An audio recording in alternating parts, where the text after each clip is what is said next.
অভিষেক বন্দ্যোপাধ্যায় 2 লক্ষ কোটি টাকার মালিক। 2 লক্ষ কোটি টাকা। ক্যামন বলে একটা দ্বীপ রয়েছে, সেই দ্বীপের মধ্যে অভিষেক বন্দ্যোপাধ্যায় তার টাকা লুকিয়ে রেখেছেন বলে সূত্র মারফত জানা যাচ্ছে এবং পুলিশের কাছে, তদন্তকারী এজেন্সির কাছে সেই তথ্য এসে পৌঁছেছে। যদি দুর্নীতির পথ বেছে না নেয় একজন সাংসদ তার বেতন দিয়ে এত কোটি টাকা কামাতে পারবেন না। 2 লক্ষ কোটি টাকা। অভিষেক বন্দ্যোপাধ্যায় আদতে চেয়েছিলেন যে আমেরিকার নাম করে বাইরে পালিয়ে গিয়ে ক্যামনে যে টাকাগুলো রাখা আছে সেগুলো একটু রক্ষণাবেক্ষণ করা, সেগুলোকে আরো অন্য জায়গায় ছড়িয়ে দেওয়া, কারণ এই তথ্যগুলো এই মুহূর্তে পুলিশের কাছে এসে পৌঁছেছে। এত মানুষের রক্ত জল করা টাকা এভাবে অ্যাগ্রেসিভলি তুলে নিয়ে তোলাবাজি করে নিজের আখের গুছিয়েছে নেই অভিষেক বন্দ্যোপাধ্যায়। অভিষেক বন্দ্যোপাধ্যায় 2 লক্ষ কোটি টাকার মালিক, কিন্তু এই 2 লক্ষ কোটি টাকা কোথায় লুকিয়ে রেখেছেন সেই তথ্য বেঙ্গল লিবার্টির হাতে এসে পৌঁছালো। আপনাদেরকে জানিয়ে রাখে এই মুহূর্তে ক্যামন বলে একটা আইল্যান্ড রয়েছে। হ্যাঁ, এই আইল্যান্ডের নাম অনেকে শুনেও থাকতে পারেন, নাও থাকতে পারেন। সেই আইল্যান্ডে অভিষেক বন্দ্যোপাধ্যায় তার টাকা লুকিয়ে রেখেছেন, প্রায় 2 লক্ষ কোটি টাকা। এই টাকা তিনি কামিয়েছেন এই কয়লা পাচার করে, গরু পাচার করে, জঙ্গল কেটে, জমি দখল করে, বিভিন্ন ধরনের ক্রাইম করে এইভাবে টাকা কামিয়েছেন এবং সেই টাকা ফিক্স করেছেন বিদেশে। কোথায় সেই টাকা ছিল, কোথায় এত টাকা রাখা হয়েছে ইত্যাদি নিয়ে নানা প্রশ্নচিহ্ন উঠে আসছিল। সেই প্রশ্নের অবসান ঘটাচ্ছি। ক্যামন বলে একটা দ্বীপ রয়েছে, সেই দ্বীপের মধ্যে অভিষেক বন্দ্যোপাধ্যায় তার টাকা লুকিয়ে রেখেছেন বলে সূত্র মারফত জানা যাচ্ছে এবং পুলিশের কাছে, তদন্তকারী এজেন্সির কাছে সেই তথ্য এসে পৌঁছেছে। সেই মতো করে ইনভেস্টিগেশন শুরু হবে বলে এই মুহূর্তে খবর পাওয়া যাচ্ছে। অভিষেক বন্দ্যোপাধ্যায় 2 লক্ষ কোটি টাকার মালিক। 2 লক্ষ কোটি টাকা, অর্থাৎ যদি আপনারা পশ্চিমবঙ্গের নিরিখে দেখেন তাহলে অন্যতম ধনী ব্যক্তি হিসাবে কিন্তু অভিষেক বন্দ্যোপাধ্যায়ের নাম উঠে আসবে। এই 2 লক্ষ কোটি টাকা এমন একটা জায়গায় লোকানো হয়েছে যেটা অন্তত ম্যাপের মধ্যে আপনারা খুঁজে পাবেন না, কিন্তু একটু চেষ্টা করলে, গুগল সার্চ করলে আপনারা অবশ্যই তার ডিটেলস পাবেন।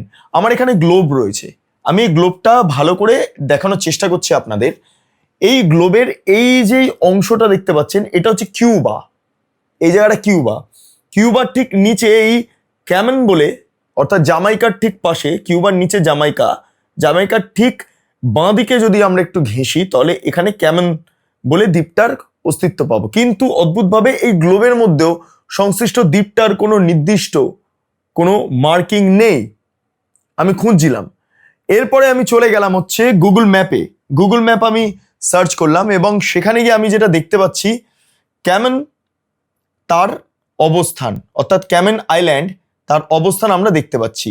আপনারা যদি একবার সাইড স্ক্রিন দেখেন, সাইড স্ক্রিনেও আপনারা দেখতে পারবেন যে ক্যামন দ্বীপটাকে দেখা যাচ্ছে। অত্যন্ত ছোট একটি দ্বীপ যার ডিটেলস আপনাকে বলবো এই মুহূর্তে আমার কাছে সেই তথ্য এসে পৌঁছাচ্ছে। ক্যামন দ্বীপপুঞ্জ হলো পশ্চিম ক্যারিবিয়ান সাগরে অবস্থিত একটি স্বশাসিত ব্রিটিশ বৈদেশিক অঞ্চল যা গ্র্যান্ড ক্যামন বা ক্যামন ব্যাক এবং লিটল ক্যামন নিয়ে গঠিত।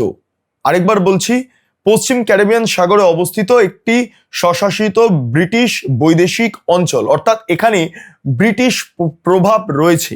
এখানে বলা যেতে পারে এটা ব্রিটিশ কলোনি টাইপেরই একটা বিষয়, যেটা ক্যারিবিয়ান যে সাগর, সেই সাগরের একটি দ্বীপে তাদের ব্রিটিশদের একটা দখলদারি রয়েছে। দ্বীপটার নাম হচ্ছে ক্যামন দ্বীপ, যেটা গ্র্যান্ড ক্যামন, ক্যামন ব্যাক এবং লিটল ক্যামন এই 3টি অঞ্চল নিয়ে গঠিত। এর রাজধানী হচ্ছে জর্জ টাউন, যেটা গ্র্যান্ড ক্যামন দ্বীপে অবস্থিত এবং তার পাশাপাশি মুদ্রা এখানে হচ্ছে KYD ডলার চলে, অর্থাৎ যার বিনিময় হার হচ্ছে 1 KYD অর্থাৎ 1.20 USD অর্থাৎ ইউনাইটেড স্টেট ডলার। ঠিক আছে, এইটা আপাতত জানা যাচ্ছে। এর ভাষা হচ্ছে ইংরেজি এবং সরকার যেটা চলছে সেটা হচ্ছে ব্রিটিশ বৈদেশিক অঞ্চল, যেটা বলছিলাম আমরা কলোনি বলে থাকি। যেমন ভারতবর্ষ ছিল ব্রিটিশ কলোনি, ঠিক একইভাবে ব্রিটিশরা এই দ্বীপটাকে নিজেদের এখনো পর্যন্ত কলোনি বানিয়ে রেখেছে। এর ভৌগোলিক অবস্থান তো ইত্যাদি ইত্যাদি আমরা পরে আলোচনা করব, কিন্তু এর আর্থিক কেন্দ্রটা খুব ইম্পর্টেন্ট। কেন অভিষেক বন্দ্যোপাধ্যায় এই আইল্যান্ডটাকে বেছে নিলেন, এটার উত্তর আমি এখান থেকেই পাচ্ছি। একটি প্রধান বৈশ্বিক আর্থিক কেন্দ্র এবং কর স্বর্গ হচ্ছে ক্যামন দ্বীপ, কারণ এখানে কোনো সরাসরি কর্পোরেট আয়কর বা মূলধন লাভ করার জায়গা নেই। আবারও বলছি, কোনো সরাসরি কর্পোরেট সংস্থা আয়কর এবং মূলধন লাভ কর, অর্থাৎ যে কর ট্যাক্স ব্যবস্থা, সেই ট্যাক্স ব্যবস্থা কিন্তু এখানে নেই। এখানে কোনো ট্যাক্স নেই, অর্থাৎ সরকারি হোক, বেসরকারি হোক, কর্পোরেট হোক, আয়কর হোক, যাই হোক, কোনো ট্যাক্সের বিষয় নেই। অর্থাৎ সবটা জেনেই, এর অর্থনৈতিক অবস্থান জেনেই অভিষেক বন্দ্যোপাধ্যায় এই দ্বীপটাকে নিজের টাকা লোকানোর, 2 লক্ষ কোটি টাকা লোকানোর অন্যতম একটা জায়গা তৈরি করতে পেরেছেন। আচ্ছা, এবার আসি আরেকটা বিষয় নিয়ে। এই দ্বীপটাতে অভিষেক বন্দ্যোপাধ্যায় যাওয়ার জন্য কি কি পরিকল্পনা নিয়েছেন এই মুহূর্তে, যেটা জানা যাচ্ছে তিনি আমেরিকায় যাওয়ার জন্য কোর্টে গিয়েছিলেন। আমেরিকাতে তার নাকি চক্ষু পরীক্ষা হবে। যাই হোক, তিনি হাইকোর্টে আবেদন করেন। হাইকোর্ট থেকে বলে দেওয়া হয় এসএসকেএমেও হয় চিকিৎসা, ফলে আপনারা এসএসকেএমে যান। এসএসকেএমে গিয়ে দেখুন সেখানে ডাক্তাররা কি চিকিৎসা করে, তারপর আপনারা যাবেন বিদেশে। অভিষেক বন্দ্যোপাধ্যায় আদতে চেয়েছিলেন যে আমেরিকার নাম করে বাইরে পালিয়ে গিয়ে ক্যামেনে যে টাকাগুলো রাখা আছে সেগুলো একটু রক্ষণাবেক্ষণ করা, সেগুলোকে আরো অন্য জায়গায় ছড়িয়ে দেওয়া। কারণ এই তথ্যগুলো এই মুহূর্তে পুলিশের কাছে এসে পৌঁছেছে, ইনকাম ট্যাক্সের কাছে গিয়ে পৌঁছেছে ইডির কাছে, সিবিআই এর কাছে। এই টাকাগুলো অভিষেক বন্দ্যোপাধ্যায় রোজগার করেছেন একটি মাত্র জায়গাকে কেন্দ্র করে, সেটা হচ্ছে দুর্নীতি।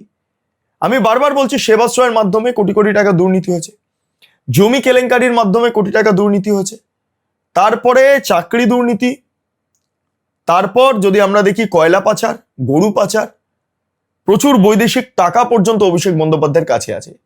সমস্ত তার ডলারে ট্রান্সফার করে অভিষেক বন্দ্যোপাধ্যায় প্রায় 2 লক্ষ কোটি টাকা লুকিয়ে রেখেছেন এই ক্যামন দ্বীপে, যেটা ক্যারিবিয়ান সাগরের অঞ্চলে অবস্থিত। যেটা আমি গ্লোব যদি দেখি, আমি গ্লোবে পর্যন্ত এই দ্বীপটা খুঁজে পাবো না। ফলে অনেকেই ভেবেছিলেন যে অভিষেক বন্দ্যোপাধ্যায় এমন জায়গায় টাকাটা রুখিয়েছেন যেটা ম্যাপে খুঁজে পাওয়া যাবে না, কিন্তু ওই গুগল স্যাটেলাইট ইমেজের মাধ্যমে আমি সংশ্লিষ্ট জায়গাটাকে চিহ্নিত করলাম, দেখলাম, ভাবা প্র্যাকটিস করলাম, তারপর এই প্রতিবেদন আপনাদের সামনে উত্থাপন করছি। এবার অভিষেক বন্দ্যোপাধ্যায় কি করবেন, সমস্ত তথ্য বাইরে বেরিয়ে আসছে। ইতিমধ্যে শুভেন্দু অধিকারী, রাজ্যের মুখ্যমন্ত্রী, তিনি বলেছেন যে এই সেবাশ্রয়ের নামে অভিষেক বন্দ্যোপাধ্যায় যেরকম কার্যক্রম চালিয়েছে তাতে করে ঢুকলে আর বেরোবে না। এবার এর মাঝে যদি এই পরিমাণ টাকা আমরা খোঁজ পাই, হদিশ পাই, এবং সেই টাকা যদি আমরা সূত্র ধরে জায়গা মতো পৌঁছাই, তাহলে অবশ্যই পাবো।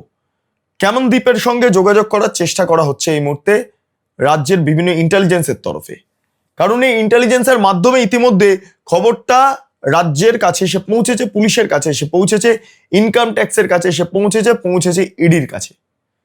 ফলে সমস্ত তথ্য একবারে কালেক্ট করে অভিষেক বন্দ্যোপাধ্যায়কে কলকাতার মধ্যে রেখেই সামগ্রিকভাবে এই অপারেশনটা চালাতে হবে। তাহলে সাধারণ মানুষের রক্তের টাকা, যেটা অভিষেক বন্দ্যোপাধ্যায় গ্রাস করে ফেলেছেন, সেই টাকার আমরা হদিশ খুব দ্রুততার সহকারে পাবো।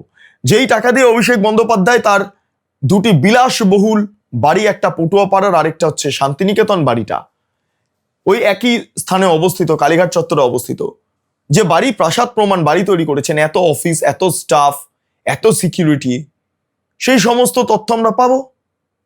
এই টাকাগুলোর মাধ্যমে তো অভিষেক বন্দ্যোপাধ্যায় তার এই প্রতিপত্তি। 2 লক্ষ কোটি টাকা একটা সাংসদের কাছে আসে কোথা থেকে ভাবুন তো। যদি দুর্নীতির পথ বেছে না নেয় একজন সাংসদ তার বেতন দিয়ে এত কোটি টাকা কামাতে পারবেন না, 2 লক্ষ কোটি টাকা। এবং তিনি লুকিয়েছেন এমন একটা জায়গাতে টাকাটা, যেই আইল্যান্ডের খোঁজ পেতে কার্যত কালঘাম ছুটে যায়। আমরা নিজেরাই ম্যাপে দেখতে গিয়ে আমরা খুঁজে পাইনি, গ্লোবে দেখতে গিয়ে খুঁজে পাইনি, আমরা শেষ পর্যন্ত খুঁজে পেলাম গুগল ম্যাপে গিয়ে, স্যাটেলাইট ইমেজে গিয়ে। ছোট্ট একটি দ্বীপ, কলকাতা জেলা বা তার থেকে একটু বেশি হয়তো এই দ্বীপের জায়গা, দৈর্ঘ্য প্রস্থ কিলোমিটার, এইটুকু একটা অংশে অভিষেক বন্দ্যোপাধ্যায় টাকা লুকিয়ে রেখেছেন। ভাবতে পারছেন কতটা শার্প মাইন্ড হলে এই কাজ তিনি করতে পারেন?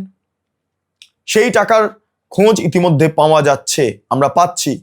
তৃণমূলের অনেকেই জানেন, আমি যতটা জানতে পারছি মুখ্যমন্ত্রী তো জানেনই, বিরোধী দলনেতা ঋতব্রত বন্দ্যোপাধ্যায়, তার মুখেও এখন কেমন দ্বীপের নাম উঠে আসছে মাঝে মধ্যে।